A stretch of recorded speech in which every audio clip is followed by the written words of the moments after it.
Prezados, é muito bom estar aqui com vocês nessa segunda videoaula. Meu nome é Augusto Guilherme e eu sou professor da disciplina Técnicas de Negociação. Na aula passada, nós abordamos alguns tópicos importantes sobre a negociação, como a sua definição, suas estratégias, as suas variáveis, contém alguns casos e muitos outros assuntos. Nessa nova videoaula, nós vamos avançar um pouco mais nesse assunto importante. O que eu queria comentar primeiro é sobre os perfis dos negociadores, ou seja, cada negociador tem um perfil, o que é uma série de características psicológicas que os definem. O autor que estamos estudando, que se chama Carlos Alberto Júlio, lista 4 perfis de negociador que a pessoa pode ser, que são o negociador afável, o analítico, o pragmático e o expressivo. Cada um destes tem suas características que não existe um melhor do que o outro, pois esses 4 tipos possuem defeitos e qualidades. É importante conhecer o nosso perfil e do nosso adversário. Adversário entre aspas, gente, pois a pessoa que estamos negociando, como eu disse na aula passada, são parceiras. Estamos com conflito, mas vamos nos unir para chegar a uma solução ganha-ganha. Lembram? Por que isso é importante, de conhecer os perfis? Pois se eu sei qual é o perfil da outra parte, eu vou ter um poder de adaptação melhor naquela negociação. E também, se eu já sei o meu perfil, eu vou ter mais propriedade para diminuir meus defeitos e explorar os meus potenciais. Como eu disse, a informação é fundamental para termos uma excelência na negociação. Agora eu vou falar de perfil por perfil e vamos começar pelo afável. Suas características são gestos e voz suaves, preocupam-se com os valores sociais e o equilíbrio nas relações, fazem avaliações subjetivas, buscam a paz e têm apego à tradição. Com as pessoas desse perfil, não adianta ter pressa, pois elas são tranquilas e gentis e levam um tempo maior para a tomada de decisão. Subordinam o pensamento ao sentimento, buscam opiniões de outros para se decidir, buscam inconscientemente a aprovação dos outros e uma relação de cumplicidade. Podem parecer indecisos e o amor vira ódio se sentem que foram traídos e de alguma maneira, já que pensam mais com o coração. E podem ser do tipo depressivo e exigir mais atenção. Outro perfil que temos é o analítico. Para as pessoas desse perfil, quanto maior a quantidade de informações e detalhamento de um produto ou serviço, mais sucesso terá a negociação. São organizados, seu tom de voz é constante, com pouca variação. São atentos, podem não demonstrar as emoções facilmente, procuram sempre entender as vantagens e desvantagens de todas as possíveis consequências na aquisição de um bem. Têm preocupação em ser justos e agir com base em princípios, algumas vezes com rigidez. São metódicos, idealistas, gostam de aprender e pesquisar. Podem passar a impressão de não saírem do lugar ou de ficarem paralisados pelo tempo que levam para decidir, Por isso que eles passam essa impressão. E são críticos e podem ser teimosos. O terceiro perfil que quero apresentar suas características para vocês é o pragmático, que são aquelas pessoas que vão direto ao assunto, não gostam de perder tempo. Seus gestos são assertivos, seu aperto de mão é firme, mostram-se obstinados e impacientes. São organizados, mas não excessivamente metódicos. Não perdem tempo com bobagens, possuem tons de voz firmes e gestos impositivos. São práticos e realistas e buscam poder e podem ser insensíveis. E por último temos o expressivo, que são eloquentes, têm gestos largos e alta inflexão de voz. São movidos pela intuição, buscam popularidade e podem ser centrados em si mesmos. Não vão direto ao assunto, Possivelmente, a pessoa com este perfil lhe mostrará fotos pessoais e falará pelos cotovelos, tudo como uma forma de estabelecer um relacionamento, que ele espera que seja o mais duradouro possível. Preocupam-se com pessoas e buscam harmonia nas relações. Podem não ser objetivos e isso pode se tornar um obstáculo na negociação. E podem ser narcisistas e exibicionistas. Viram como esses 4 perfis são diferentes um do outro? Cada um com suas qualidades e defeitos. O jogo é este: adaptar seu perfil àquela situação e ao perfil do outro, tentando minimizar os defeitos e maximizar as qualidades. Se você é dono de um negócio, vai preferir colocar um perfil afável para negociar com alguém que dê valor à amizade, companheirismo ou algumas outras coisas vinculadas. Então podemos escolher a pessoa com perfil ideal para uma situação específica de negociação. Mas isso daí quando você tiver uma empresa grande e vários funcionários. Mas nós, seres humanos, somos tão complexos que nem sempre o afável vai ser o afável. Ele pode navegar nos outros perfis, dependendo do seu nível de adaptação. Outros autores falam que temos nossos perfis principais e mais 2 secundários. Dependendo da situação, nós vamos nos adaptando. Outra situação que gostaria de abordar é referente à estratégia propriamente dita, ou seja, a ação estratégica que vamos adotar numa negociação e a tática. Primeiro, vamos diferenciar esses 2 itens. Para ficar claro a nossa abordagem, estratégia está ligado a planejamento. Ela é mais macro, é o que vamos buscar, qual é o nosso objetivo. A tática é mais como fazer, como vamos chegar àquele caminho definido pela estratégica. A tática e a estratégia, elas andam juntas na negociação. Uma depende da outra, ou seja, uma aponta e a outra realiza. Seguem várias dicas de estratégias e táticas na negociação que eu achei mais importante reforçar com vocês. Na negociação, temos que ter bem claro nossos objetivos e o seu contexto.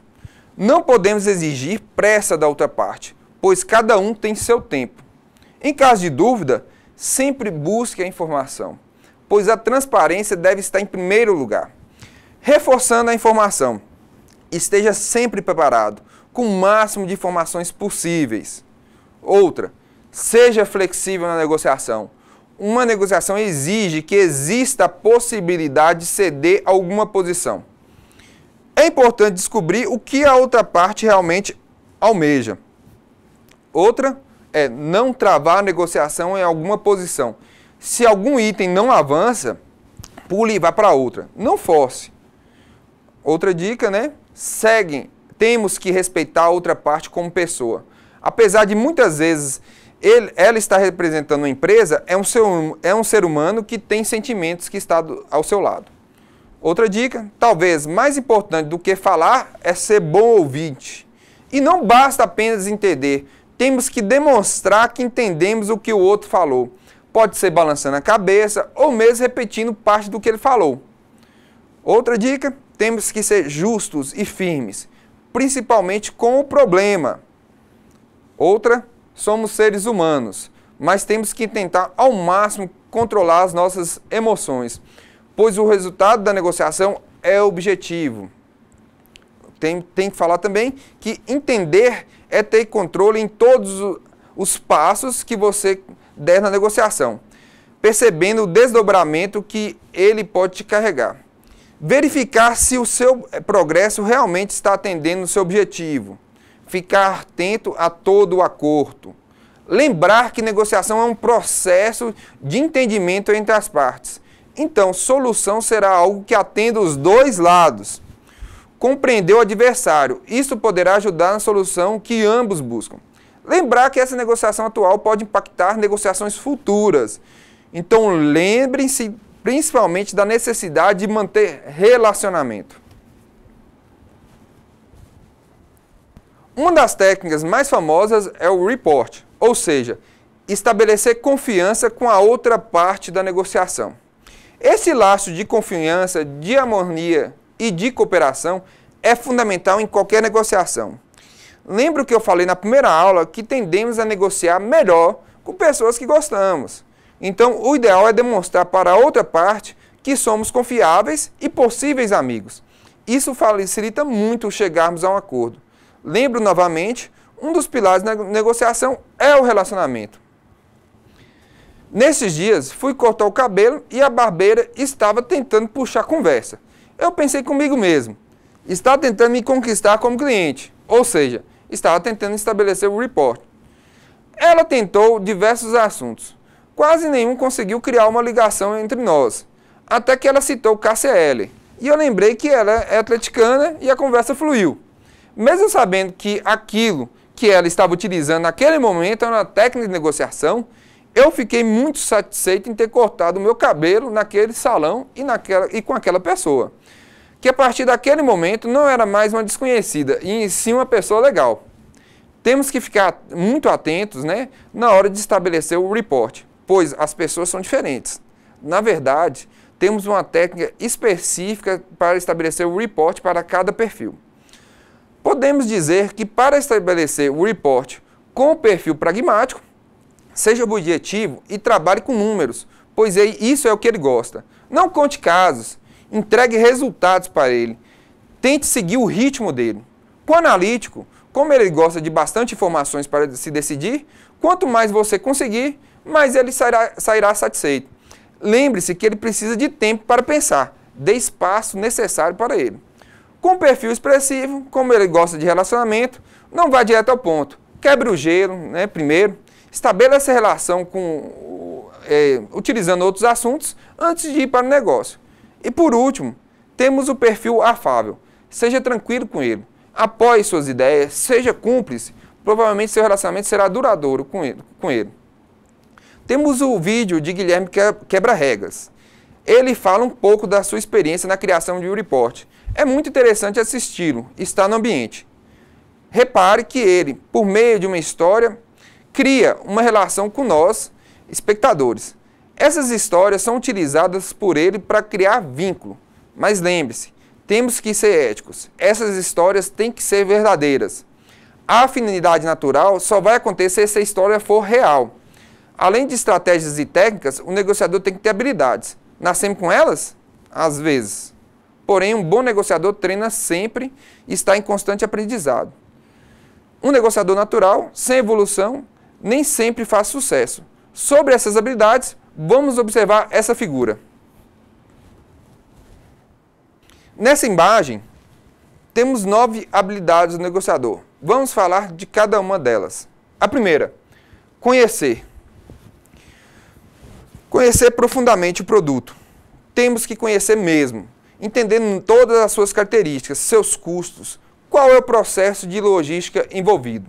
A segunda, conhecer o mercado.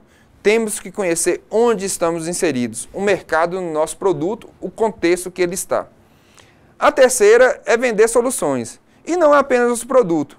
Se focarmos a venda somente do produto, estamos nos limitando. Temos que pensar que vendemos soluções, aquilo que ele representa para a vida de uma pessoa. A quarta habilidade é agregar valor. Temos que vender algo diferente da concorrência. A própria negociação em si ajuda a agregar valor quando damos ênfase ao relacionamento. Podemos também dar mais informações sobre o produto do que o esperado pelo cliente. Isso também ajuda. A quinta é vender a imagem da empresa, pois somos representantes da empresa, tudo o que fazemos reflete nela. E se a empresa tem uma imagem positiva, nossas portas sempre estarão abertas para o mercado. A sexta é negociar. Temos que ter disposição. Temos que utilizar estratégias e táticas. Lembrar de explorar todas as variáveis e entender que o nosso cliente ou colega, namorado ou familiar, enfim, a pessoa que estamos negociando, busca o relacionamento também, não apenas resultado. A sétima é a habilidade de assessorar. Temos que ajudar o cliente, acompanhá-lo. Este interesse na sua felicidade, em resolver os seus problemas, é muito importante para ele ficar satisfeito com o nosso atendimento. A oitava é gerenciar. Gerencie o processo de negociação como um todo, para o seu cliente ficar confortável com o mesmo.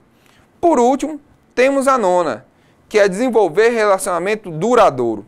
E ela somente ocorre se fizermos todas as etapas bem feitas e continuarmos atendendo o nosso cliente nas suas necessidades.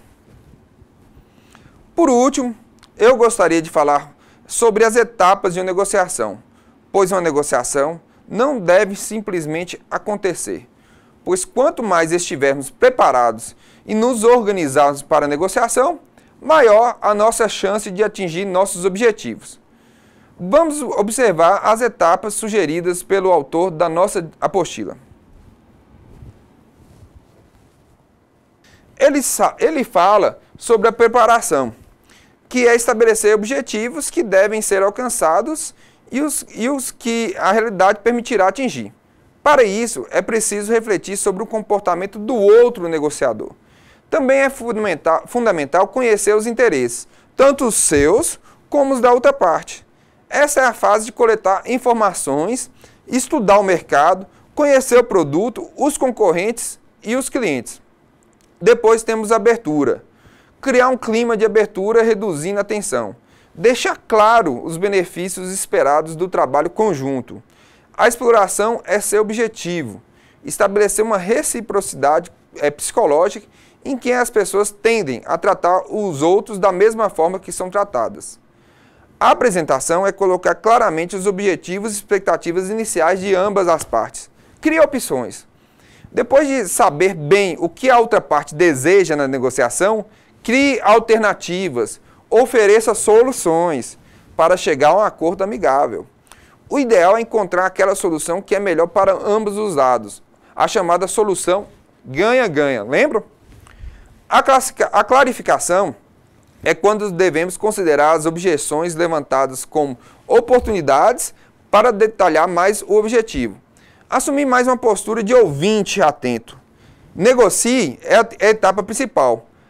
Essa parte diz respeito ao ato de negociar propriamente dito. É o momento de ceder em coisas que para você têm pouco valor para obter coisas que têm grande valor e que para o outro lado têm menos valor. É o chamado encontro de interesses. A ação final é o que ocorre o fechamento do negócio, né? É o local onde ocorre o fechamento. Se as etapas anteriores forem bem desenvolvidas, essa etapa é facilitada. Devem-se oferecer opções de escolha para o outro negociador. A última etapa é o controle e avaliação, que é quando, já concluída a negociação e distante do outro negociador, verifica-se o saldo da negociação, os seus pontos positivos e negativos. Refletir o que se passou é bom para não se cometer futuramente os mesmos erros.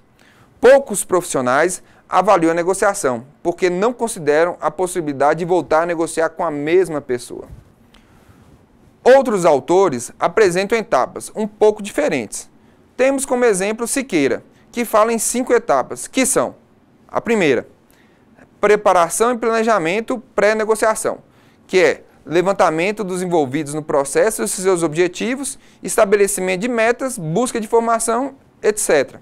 A segunda etapa, definição das regras básicas, onde e quando será a negociação, quem participará do processo. Terceira, esclarecimento e justificação, justificativas da negociação. Quarta, negociação e solução do problema, as concessões e os ganhos de ambos os lados. E quinta, fechamento e implantação, que é o quê? Assinatura de um contrato, aperto de mãos, etc. Matos já fala em 6 etapas, que são a abordagem, a argumentação, a superação de objeções, o acordo, o reforço e a reabordagem. Mills já fala em 7 etapas, que são preparar-se, explorar as necessidades, sinalizar a movimentação, testar com propostas, trocar concessões, fechar o acordo e amarrar as pontas. Temos que dar bastante ênfase no pós-fechamento do acordo, pois se o objetivo é ter a chance de negociar novamente, faz todo sentido mantermos o relacionamento, não concordam?